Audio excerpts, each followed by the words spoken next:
new year. And with this being January 1st, tonight is day one on Monday Night Raw. And this is also the first Dramascripted of the new year. And if you're new to Dramascripted, this is a YouTube show where I go over the most notable things that happened in the past week of wrestling. But how I start off with every Dramascripted, I start off with the ratings, and we got Raw, which a pre-tape show. It was just showing like the best of 2023 with just under 700K. We have NXT, I'm still going to say 2.0 with 670K.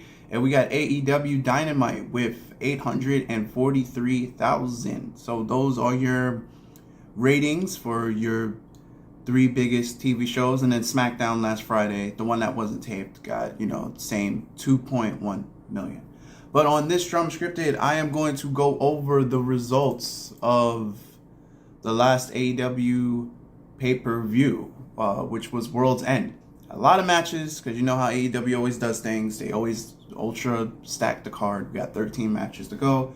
I'm just going to list off the results, and I'm going to talk about a few key matches and their finishes, give you my thoughts and opinions on them, and we'll get to the double reveal later in the show.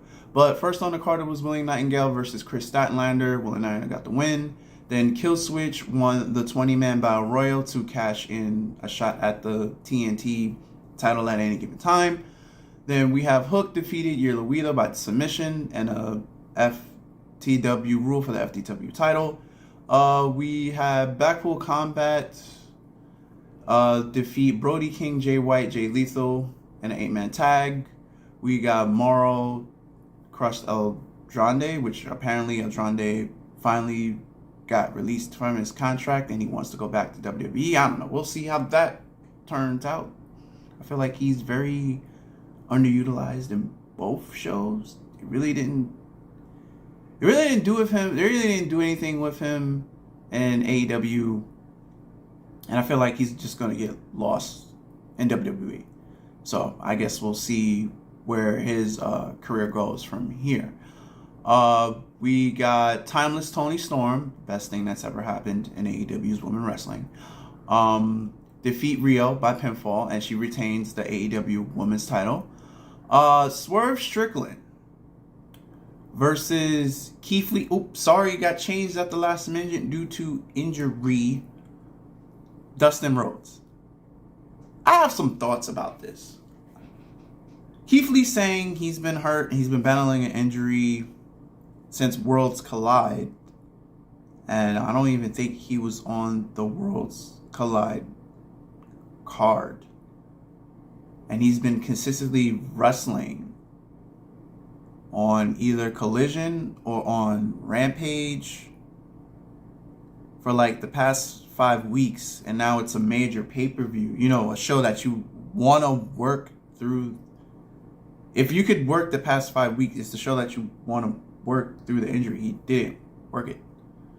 So, I hope it's really nothing severe. I hope it's not, if it really, get well soon and all that stuff, but I was something, I feel like there's something more. Maybe they couldn't, because it came last second. Just like the announcement of this match, too. Came last second. And then it's okay, he's hurt, but he's been consistently wrestling for the past 5 weeks. And now he's coming out saying he's been battling through it. And now he doesn't want to do the pay-per-view. I don't know. It sounds more of he maybe didn't want to. This is my opinion. This is maybe he didn't want a job to Swerve. But then again, we could have just had. We could have had Keith Lee win via disqualification, but I guess no. The end goal was for Swerve to have a clean and cut victory, which he did over Dustin Rhodes.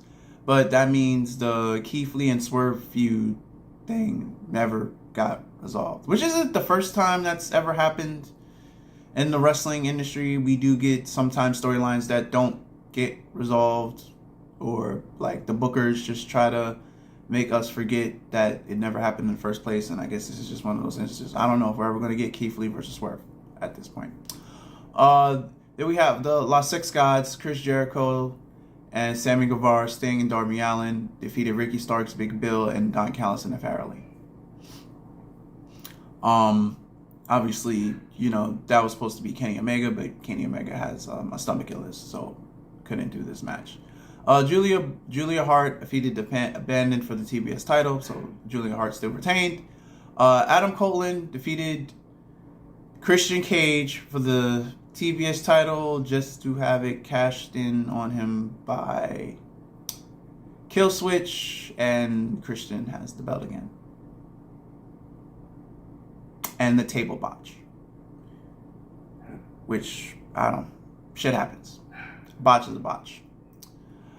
Then we have a good match. Definitely go back and watch this match. Eddie Kingston versus Jon Moxley for the Continental Classic champion, and this would make Eddie Kingston a Triple Crown. Eddie Kingston beats Jon Moxley in his home state of New York, in Long Island. Fantastic match. Didn't Eddie Kingston, he started out, he lost the first 2 matches in this tournament, then had to literally just win all the way through to the end. So fantastic story, fantastic booking, fantastic tournament. I hope AEW does this every year, and it's like a good send-off to end of the year, and then to do it at World's End. So I hope the pay-per-view World's End comes back, and I hope this tournament comes back. And now we have the main event, which is Samoa Joe versus MJF for the AEW World Heavyweight Championship.